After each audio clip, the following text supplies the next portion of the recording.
Messieurs, bonsoir. La marche de l'opposition le 25 mai dernier a entraîné un cycle de violence à Conakry.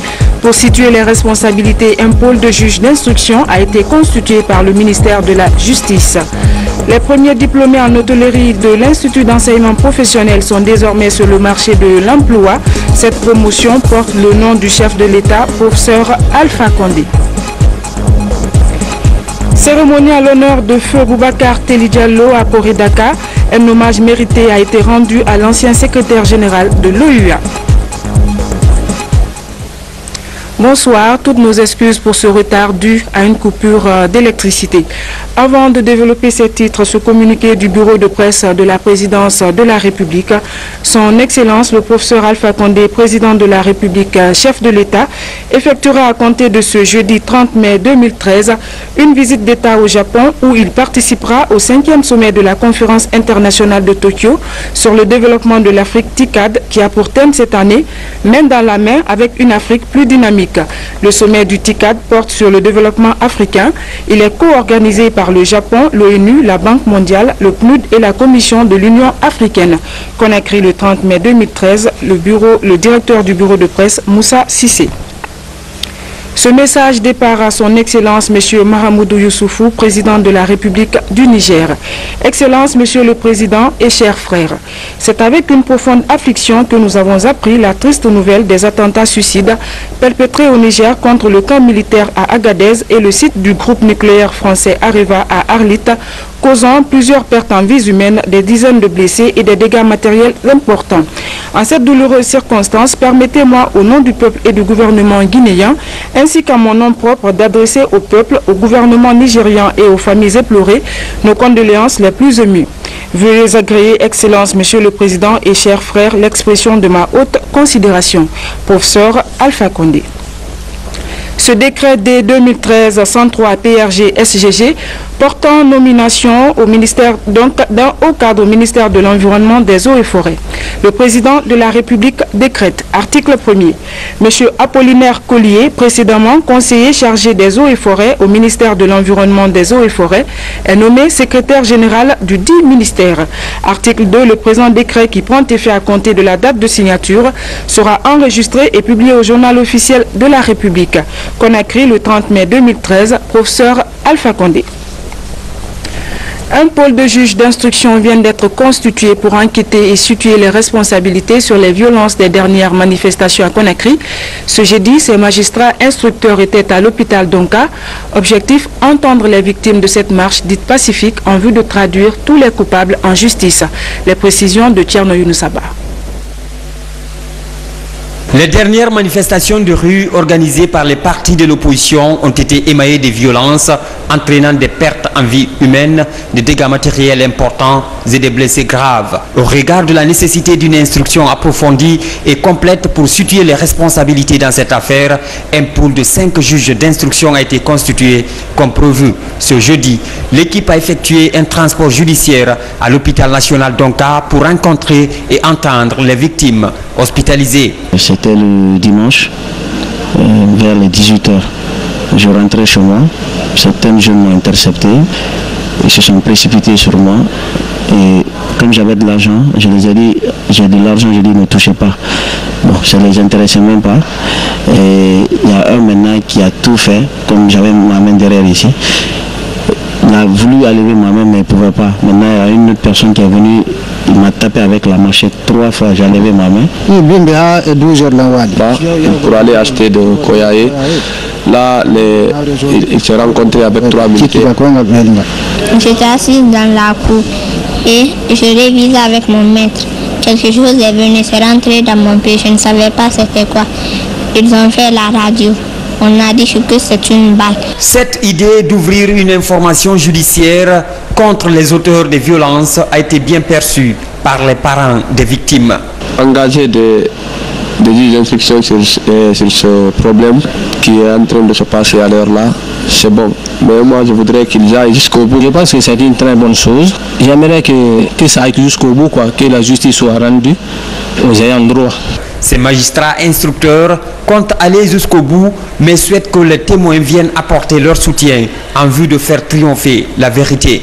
Nous avons constaté, d'après les rapports médicaux que nous avons reçus, que ces blessés ne pouvaient pas se déplacer. C'est pourquoi nous avons fait un procès verbal de transport judiciaire pour se rendre à Donka afin d'écouter ces victimes. Et nous demandons à ces victimes ou aux parents des victimes de nous aider à faire venir les témoins parce que nous voulons que la lumière soit faite sur cette affaire-là. Dans les prochains jours, toutes les personnes citées dans ce dossier seront entendues par ce pôle de juges d'instruction pour être traduits devant les juridictions saisies.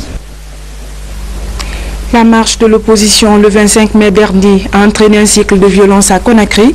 Comme d'autres citoyens, les forces de sécurité et de défense ont également été agressées. Dans une déclaration, le ministre délégué à la Défense nationale fustige certains comportements malveillants à l'endroit des forces de l'ordre et lance un appel au calme et à la retenue. Maître Abdoul Kabele Kamara est au micro de commandant Mohamed Kassé. L'armée guinéenne, fidèle à sa mission de défense de l'intégrité territoriale, de protection des institutions républicaines, de sauvegarde de l'honneur et de l'indépendance de la patrie, prend à témoin l'opinion nationale et internationale au sujet des provocations faites par des citoyens mal intentionnés qui s'attaquent aux forces de défense et de sécurité. De nos jours, nous avons enregistré beaucoup de pertes en vies humaines de militaires et de paramilitaires suite aux diverses manifestations. Le dernier cas en date est celui du militaire Durand en permission, agressé en pleine circulation dans l'après-midi du 29 mai 2013. Nous regrettons et condamnons fermement cette attitude, dénuée de tout fondement en considération du fait que l'État militaire exige en toutes circonstances discipline, loyauté, neutralité et esprit de sacrifice. Les devoirs qu'il comporte et les suggestions qu'il implique méritent la considération, le respect et la reconnaissance des citoyens. L'armée guinéenne, conformément à la Constitution à son article 141, ne se fera pas détourner de sa mission par quelque provocation ou intention que ce soit. Elle entend, en cette phase de la réforme, poursuivre les efforts engagés et les sacrifices consentis par les autorités et la communauté internationale. Elle poursuivra ce processus avec fermeté et rigueur, sans esprit de recul. L'armée entend rester républicaine, soumise à l'autorité civile et au service de la nation, dans le strict respect des lois de la République. Des instructions fermes ont été données par son Excellence Monsieur le Président de la République, commandant en chef des forces armées et ministre de la Défense nationale, de veiller scrupuleusement sur les consignes prescrites relatives à la consignation des militaires dans les casernes pendant les manifestations. J'instruis au chef d'état-major général des armées de faire respecter à titre de rappel la consignation des militaires dans les casernes et aux militaires de ne pas céder à la provocation. Seules les forces de sécurité sont responsables des opérations de maintien de l'ordre et je les invite à agir avec professionnalisme dans le strict respect de la loi. Je demande à tout un chacun le respect de la loi, le civisme et la retenue pour la préservation de la paix, de l'unité nationale, de la quiétude sociale ainsi que la sauvegarde des vies humaines, des biens publics et privés. Je vous remercie. Après 10 mois de service rendu à la population guinéenne, le bateau médical de l'ONG internationale Mercy Ships quittera Conakry le 3 juillet prochain. Des milliers de personnes démunies ont pu se faire soigner gratuitement dans ce bateau. Pour lui témoigner sa reconnaissance, le gouvernement guinéen a organisé une cérémonie d'adieu pour son conseil médical en présence de notre reporter Sori de Kera. Accosté sur les berges de Kaloum depuis près de 10 mois pour des soins en faveur des couches déshéritées, le bateau médical Mercy Ships quittera notre pays dans les prochains jours. Le gouvernement, à travers les ministères de la Santé et de la Culture, a tenu à rehausser ce départ par une cérémonie de reconnaissance au regard des immenses services rendus à la Guinée. Pour l'ONG médicale, ces différents services sont largement mérités par le pays. Nous avons naturellement travaillé à Conakry parce que le bateau ne peut pas aller ailleurs, mais nous avons beaucoup voyagé à travers le pays, nous avons découvert un pays magnifique. Nous sommes très tristes parce que je crois que maintenant, 23 ans en Afrique, c'est le pays qui nous a... Au cours de cette mission, plus de 81 000 prestations reparties entre les domaines de la médecine et de la chirurgie ont été dispensées. Des structures sanitaires réhabilitées et équipées, sans compter des séries de formations pour le perfectionnement des agents de santé. Des actions qui visaient à remédier à la situation de précarité des populations guinéennes. La mission a contribué à réduire considérablement le poids de la demande d'évacuation sanitaire et son incidence financière sur le budget de l'État et celui des ménages. Nous aurions souhaité un séjour plus loin du bateau dans notre pays au regard des nombreuses demandes qui restent encore à satisfaire. Mais je comprends les obligations qu'il a vis-à-vis d'autres contrées de notre continent. Néanmoins, je profite de cette occasion pour exprimer le souhait ardent du gouvernement de revoir Mercy Ships en Guinée dans un avenir très proche. Pour ce faire, nous ne ménagerons aucun effort pour que cette arrivée soit un succès. Mercy Ships quitte la Guinée. Des efforts considérables sont visibles après son passage. Une satisfaction savourée dans l'émotion par le peuple et le gouvernement guinéen. La prochaine destination de ce bateau médical humanitaire Mercy Ships est la République démocratique du Congo pour une durée de 10 mois. Les premiers diplômés en hôtellerie de l'Institut d'enseignement professionnel de Guinée sont désormais sur le marché de l'emploi.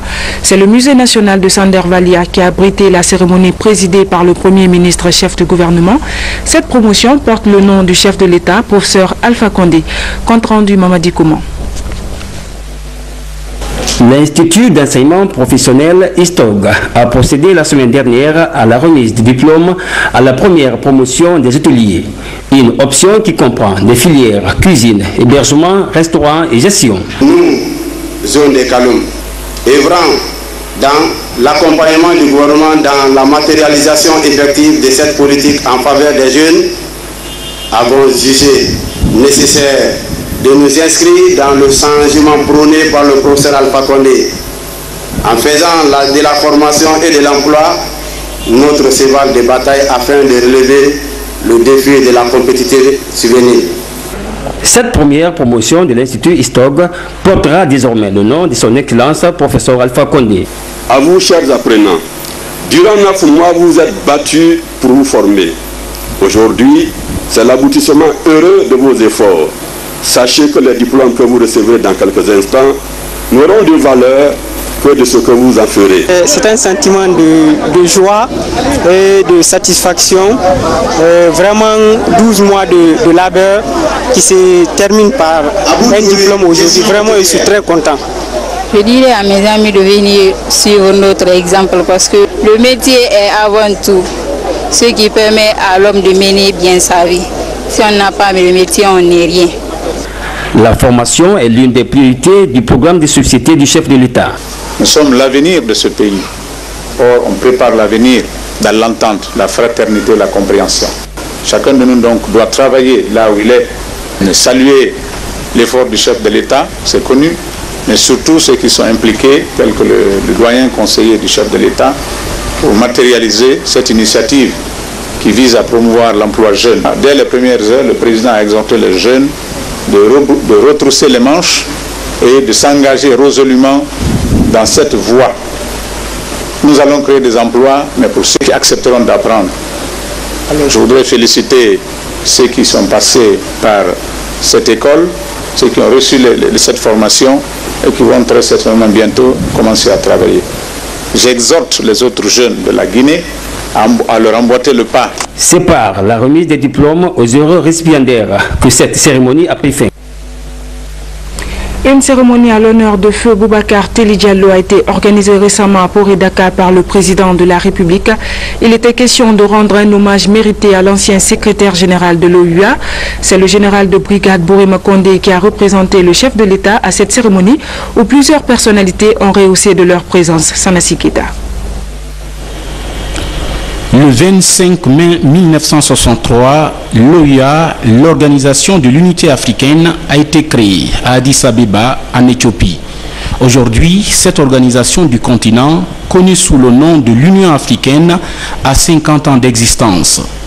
Tous les chefs d'État et de gouvernement se sont retrouvés à Addis Abeba ce jour 25 mai 2013 pour commémorer en apothéose cette date historique de la création de l'OUA, tout en rendant un hommage mérité aux pères fondateurs comme Ahmed Sékou Touré, Haïlé Sélassié, Jomo Kenyatta, Nkwame Nkrumah.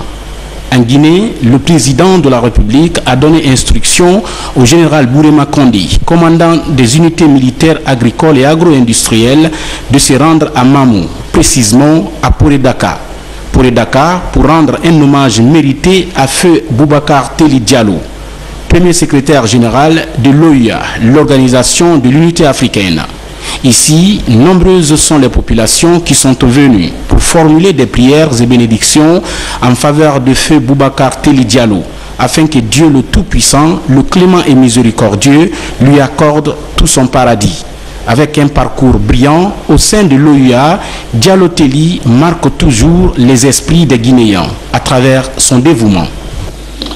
Au sommet des chefs d'État africains tenu au Caire en février 1964, c'est presque unanimement qu'il a été élu premier secrétaire général de l'OUA, poste qu'il occupa jusqu'au 14 juillet 1972, date à laquelle le Camerounais Zo Ekangaki a été élu à sa place. En août 1972, contre son gré, il est nommé ministre de la Justice. Il rentre en Guinée contre la volonté de beaucoup de ses amis guinéens et étrangers, et surtout celle de sa famille. Il a été arrêté le 18 juillet 1976. Paix à son âme et à celle de toutes les autres victimes de la révolution.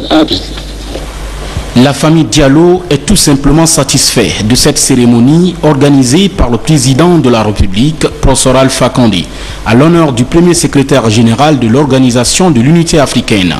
Ce jour 27 mai 2013, c'est toute la Guinée qui est représentée ici dans son entièreté pour se souvenir encore du parcours glorieux de feu Diallo Téli.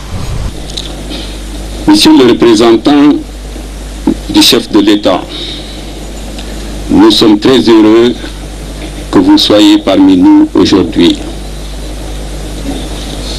La raison est simple. C'est un fils de Port-et-Dakar que le président de la République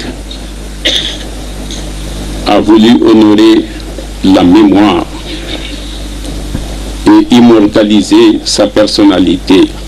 Et ce faisant, le président de la République en appelle à la fibre patriotique de toutes les filles et de tous les fils du pays pour qu'ensemble nous assumions notre passé commun par le pardon et la tolérance afin de nous projeter par les mêmes vertus vers le devenir heureux de la Guinée qui, on ne le dira jamais assez, est une famille. Cher papa, chère maman de Port-et-Dakar, je dirais du Fouta, acceptons de prendre le raccourci pour la paix et la concorde nationale. Ce raccourci a pour nom la tolérance et le pardon. Les rallonges, ce sont les guerres, les incompréhensions. Elles finissent toujours par s'épuiser et le maître mot, le dernier mot reste le dialogue, la tolérance et le pardon. Voilà, la Guinée a donc payé un lourd tribut pour l'affirmation de la personnalité africaine et la libération totale du continent. Des prières et bénédictions ont été enfin formulées pour cet homme, Boubacar Teli Diallo, afin que Dieu, le Tout-Puissant, le Clément et Miséricordieux, lui accorde tout son paradis. Avant de poursuivre ce journal, cet acte du Conseil national de la communication. Le Conseil national de la communication décide, article 1er, la fermeture de la station de la radio Planète FM pour 1 mois. Article 2, l'interdiction formelle de micro durant cette période à M. Mandian Sidibé sur toutes les radios publiques et privées en activité en République de Guinée. Article 3, tout contrevenant s'expose aux sanctions prévues par les lois précitées.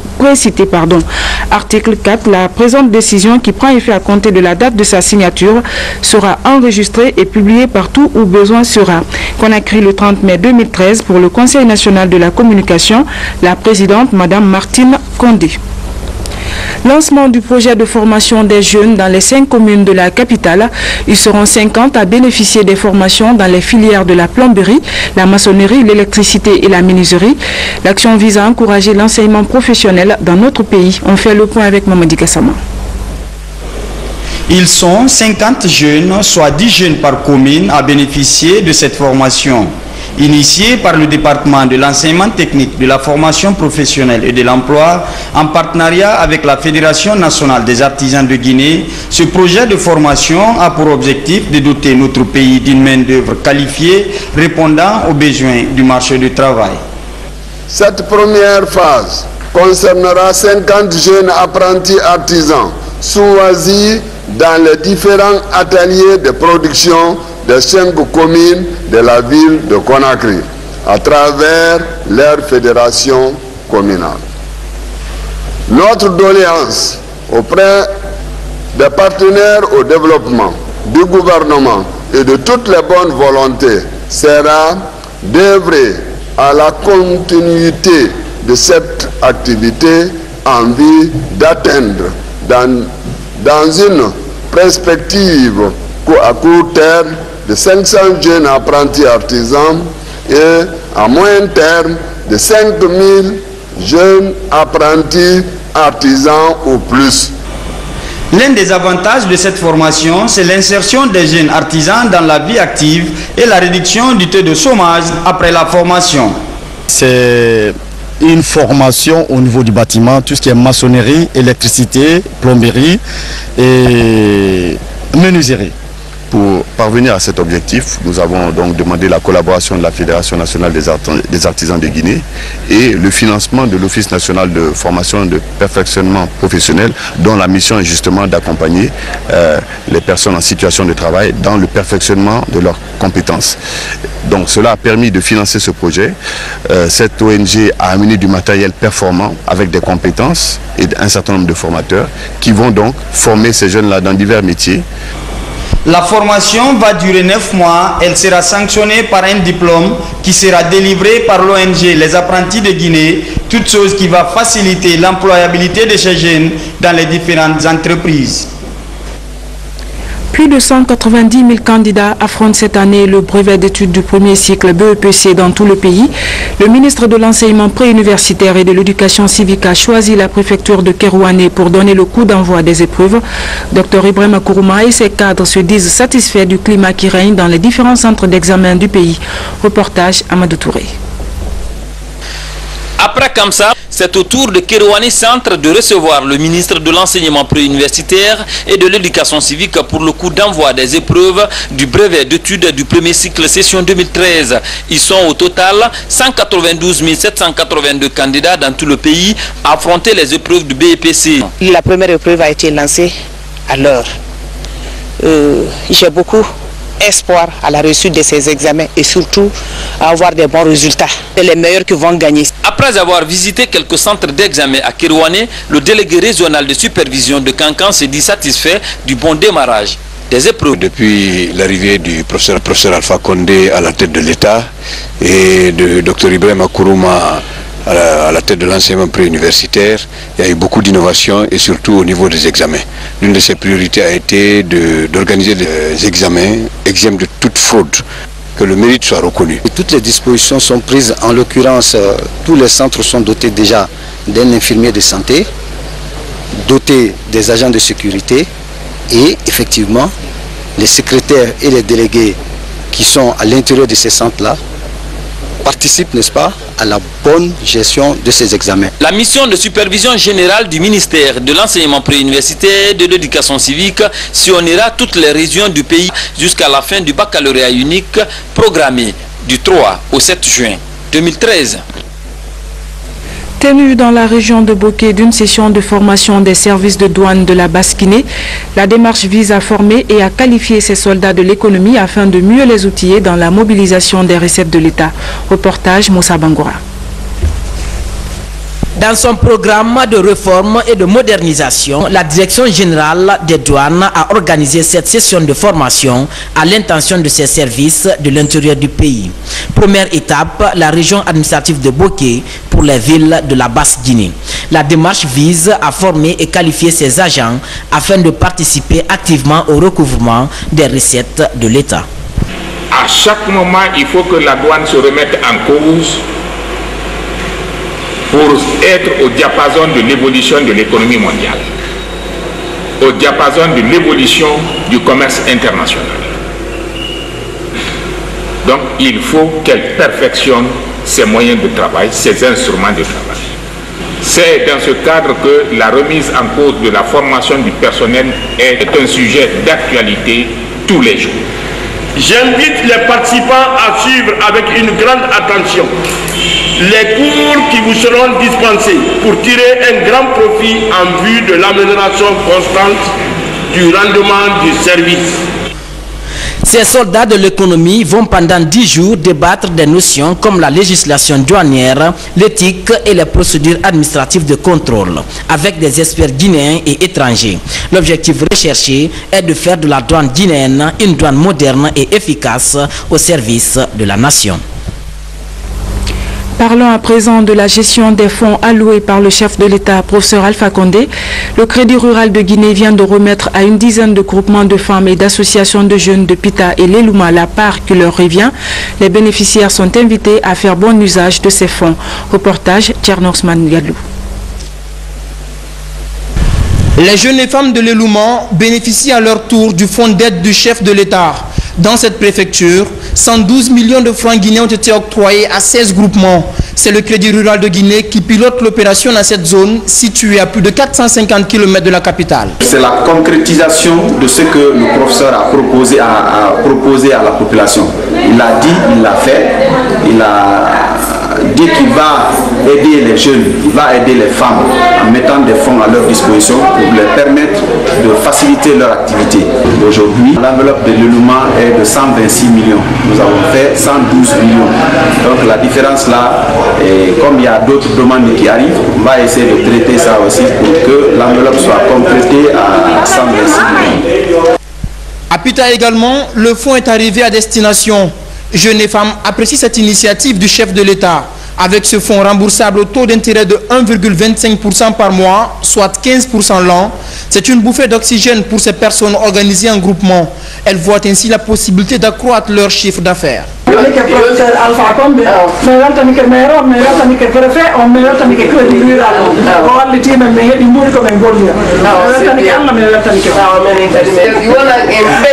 C'est que le gouvernement du professeur Alpha Condé est en train de faire pour nous aujourd'hui, vraiment on n'en a jamais eu, on n'en a jamais vu ça. Hein? Les femmes sont là, les jeunes sont là, moi mon groupement la Naya et tous les groupements qui sont en vie, vraiment on est servi d'argent à vraiment que Dieu aide ce gouvernement. La plupart des bénéficiaires pratiquent les activités agricoles ou évoluent dans le petit commerce. Pour d'autres par contre, c'est l'occasion inédite d'acquérir sans grande difficulté un financement pour entreprendre et espérer une vie meilleure. La ville de Kindia se félicite de la coopération qu'elle noue avec la Loire-Atlantique de France depuis plus de 25 ans. Une coopération axée notamment sur les domaines de l'agriculture et de l'assainissement. C'est dans ce cadre que l'ambassadeur de France en Guinée s'est rendu dans la ville des Agrumes pour une revue à mi-parcours de cette coopération. On fait le point avec Mohamed Sanko. Il faut engager une nouvelle dynamique dans la coopération entre la commune de Kindia et le département de la Loire-Atlantique.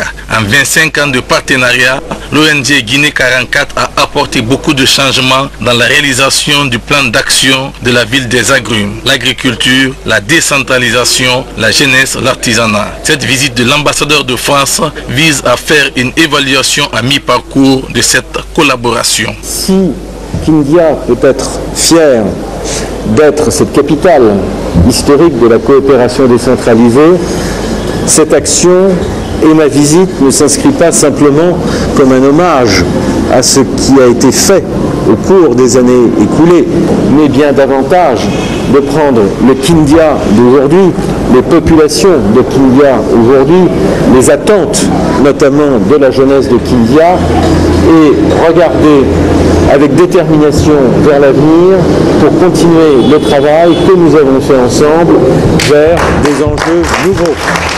De la commune urbaine de Kindia, cette coopération s'est élargie à la préfecture et à la région. Déjà, les résultats enregistrés à Kindia sont encourageants et augurent une lueur d'espoir. Le financement de la radio Kaniazik FM, la bibliothèque municipale, la maison des jeunes de Kindia, l'agence communale de l'eau et de l'assainissement, la confluence des 3 rivières et l'aménagement de certaines zones agricoles sont à l'actif de cette coopération et les autorités communales s'en réjouissent. Ces relations de partenariat, de coopération décentralisée, qui datent de plus de 25 ans maintenant, a produit des effets qui ont fortement impacté le développement social, culturel de notre juridiction Kindia. Vos communes en Loire-Atlantique, à travers Coopération Atlantique, ont vraiment contribué à cela et se sont attaqués à l'essentiel. Et là, vous le verrez.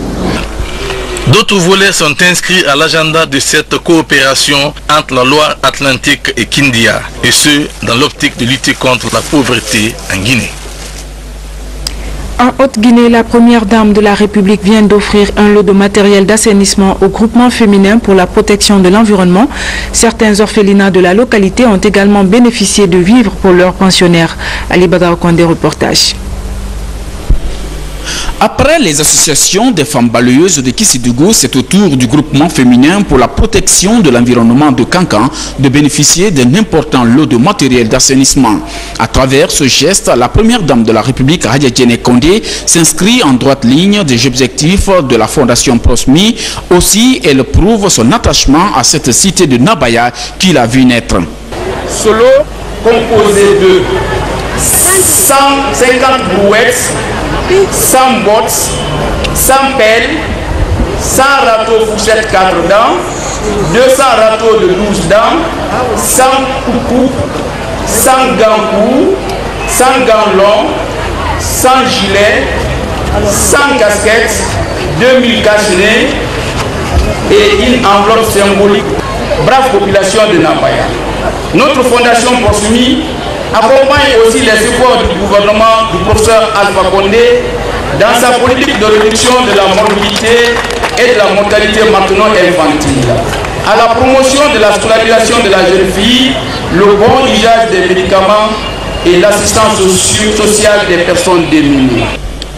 En recevant ce don hautement humanitaire, ces braves femmes de la savane guinéenne se disent déterminées à accompagner la première dame de la République dans son vaste programme d'assainissement en cours dans certaines grandes villes du pays, en plus de la capitale.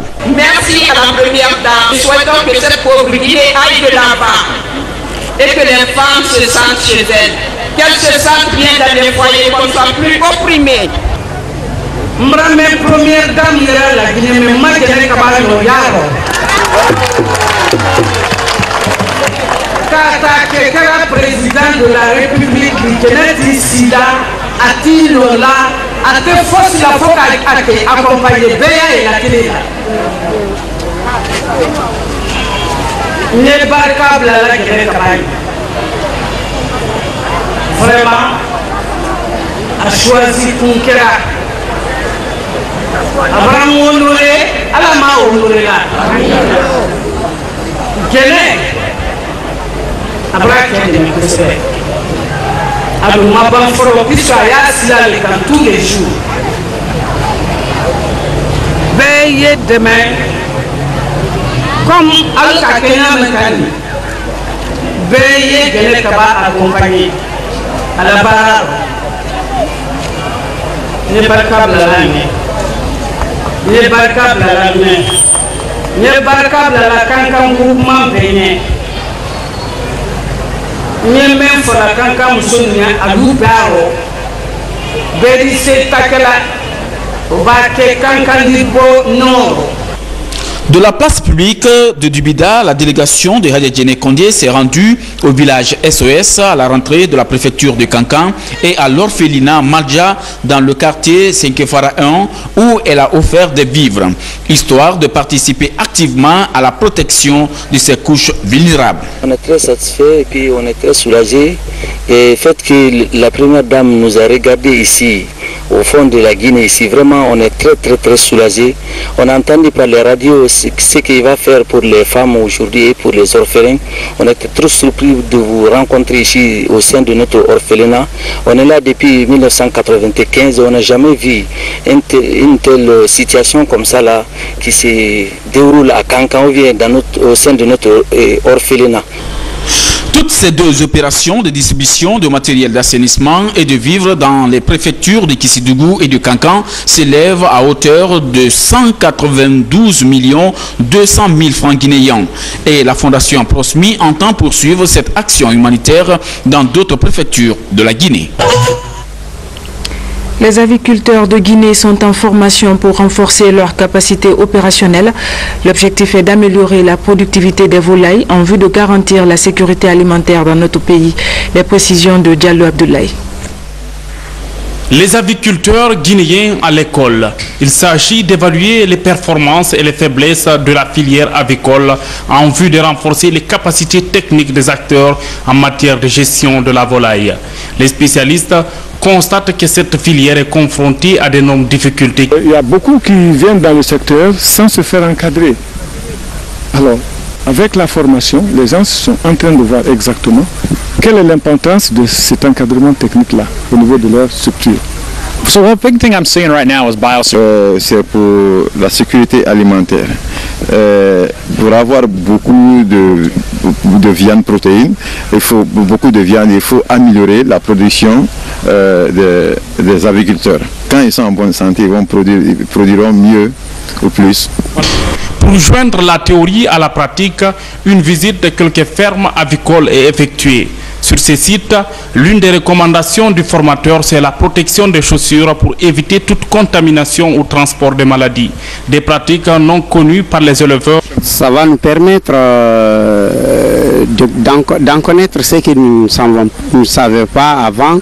Donc vraiment, surtout notre problème en sort, nous avons de l'incompétence, nous avons des hommes qui n'ont pas de la maîtrise. J'apprécie beaucoup cette formation-là parce qu'elle va apporter un plus dans le rendement de production animale en Guinée, surtout dans le domaine de l'aviculture, parce que c'est la première que nous voyons une équipe venue des États-Unis pour venir former les gens sur le tas, sur le site. Cette ONG américaine qui évolue dans les activités du monde rural a déjà fait ses preuves avec les éleveurs des petits ruminants de Bissikirima dans la préfecture de Dabola. Cette autre formation aussi est une véritable aubaine pour les aviculteurs de Guinée qui pourront désormais produire suffisamment de poulets de chair et des œufs en vue de garantir la sécurité alimentaire. La conduite d'eau principale de la ville de Conakry est de nouveau endommagée à Kisosso depuis 2 h du matin. La situation préoccupe les populations riveraines. Elle lance un SOS au gouvernement pour une réhabilitation rapide de la conduite. Les propos sont recueillis par Nabi Kamara.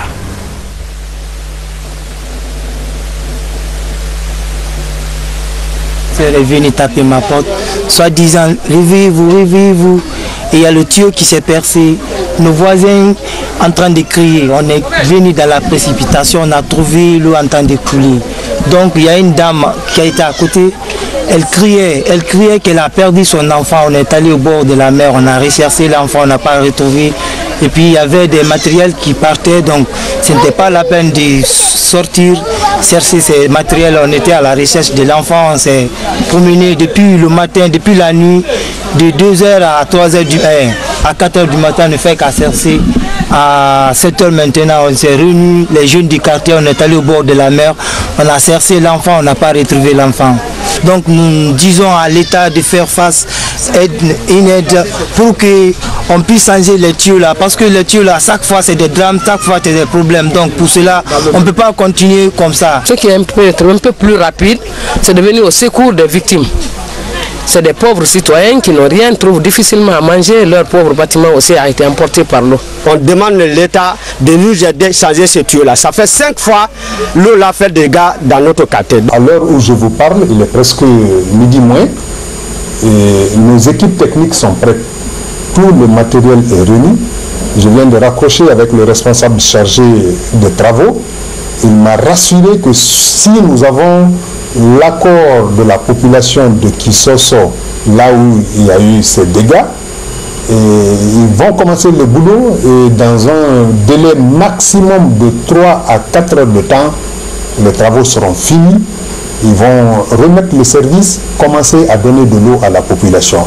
Donc à l'heure où je vous parle, nous sommes fin prêts pour pouvoir dépanner cette conduite et donner de l'eau à la population. Les électriciens de Zérokoré et Farana viennent de suivre une formation sur la maintenance des panneaux solaires implantés dans leur région. Par ce geste, la société Somec ADS entend pérenniser l'éclairage public dans ces localités. Compte rendu Safiatou Kondé. Le long des rues, sur des places publiques, à chaque grand carrefour, à Farana et Zérokoré, ces panneaux solaires rendent un grand service aux populations. Mais hélas, leur entretien et leur protection contre la poussière fait défaut.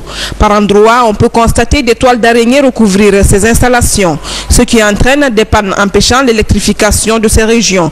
À cet effet, une formation des électriciens de Zérokoré et de Farana a été organisée pour combler ces carences. La formation que j'ai terminée, l'importance pour moi c'est de ne pas chômer. J'ai fait cette formation encore pour venir en aide de mes parents. C'est une formation théorique et pratique suivie d'un texte de recrutement des agents formés. La société Somec ADS espère voir ses éclairages publics fonctionner correctement à l'issue de cet apprentissage. La maintenance est très primordiale pour n'importe quelle installation, que ce soit même le bâtiment, même n'importe quelle œuvre humaine. S'il n'y a pas de suivi, s'il n'y a pas de maintenance, c'est difficile. Désormais, ces panneaux solaires connaîtront un entretien strict. Ces agents locaux devront assurer la maintenance de ces panneaux solaires implantés dans le cadre de l'électrification du pays. Dernière ligne droite de cette édition, les sous-préfectures de Firawa et Bardou, situées dans la préfecture de Kissidougou, seront bientôt sur le réseau Orange, ce grâce à un partenariat entre cette société et le gouvernement guinéen. La cérémonie de pose de la première pierre a été présidée par le ministre délégué au budget. Reportage François Marat. Désenclaver les zones les plus reculées du pays en matière de téléphonie mobile, c'était notre challenge du gouvernement guinéen. Certaines sociétés de téléphonie mobile s'inscrivent dans cette dynamique. C'est le cas de la société de téléphonie Orange Guinée qui vient de procéder à la pose de la première pierre de 2 pylônes dans les sous-préfectures de Firawa et de Bardou, des localités situées au sud de la Guinée, dans la préfecture de Kissidougou. Un projet salué par les bénéficiaires. Nous sommes très contents aujourd'hui d'avoir ce réseau Orange. Avant, on effectuait des kilomètres pour passer nos appels. Désormais, on peut rester au champ appelé. Merci à Orange Guinée, merci au professeur Alpha Condé. C'est une grande joie inestimable pour toute la population de Firawa, car elle sera très bientôt désenclavée en matière de communication. Merci à notre gouvernement guinéen et singulièrement à notre cher président, le professeur Alpha Condé. Les objectifs sont orientés vers la satisfaction client, rendre accès aux nouvelles technologies de l'information, de la communication, à désenclaver les localités les plus éloignées. Président, cette cérémonie de pose de la première pierre, le ministre délégué au budget a exprimé la volonté du gouvernement de la Troisième République de désenclaver toutes les zones reculées du pays en matière de route et de téléphonie mobile. Désormais, vous allez rester à Firawa, appelé par tous dans le monde. C'est grâce à la politique de désenclavement du président de la République. La réalisation de ce projet contribuera sans nul doute à faciliter la communication de ces populations avec le monde extérieur. Voilà, mesdames et messieurs, c'est la fin de cette édition d'information. Merci à vous de l'avoir suivi. Demain, vous serez avec Alia Kamara. Très bonne soirée chez vous.